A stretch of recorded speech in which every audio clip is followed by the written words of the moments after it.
بسم اللہ الرحمن الرحیم۔ اللہ تعالیٰ کے حقوق۔ حقوق حق کی جمع ہے۔ حق کے معنی ہے ذمہ داری۔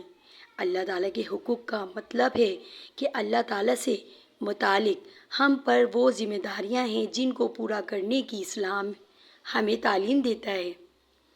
اللہ تعالیٰ چونکہ انسان کا خالق اور مالک ہے، اس کے انسان کے اوپر بے شمار احسانات ہیں۔ ہوا، پانی، آگ، روشنی، اناج، سبزیاں، پھل وغیرہ سب اللہ تعالیٰ کی طرف سے نہایت ہی قیمتی احسانات ہیں۔ اللہ تعالیٰ کے ان احسانات کو کوئی شمار نہیں۔ اللہ تعالیٰ کا ارشاد ہے، سورہ ابراہیم آیت نمبر 34، ترجمہ: اور اگر اللہ تعالیٰ کے احسان گننے لگو تو شمار نہ کر سکو۔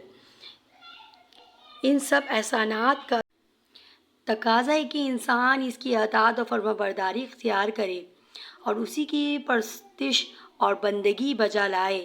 اللہ تعالیٰ کے ہم پر بہت سے حقوق لازم ہوتے ہیں، جن میں سے چند یہ ہیں۔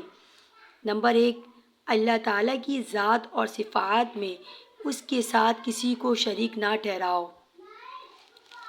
نمبر 2، بندگی اور عبادت صرف اور صرف اسی کی کرنا۔ نمبر 3، اس کے احکام پر عمل کرنا۔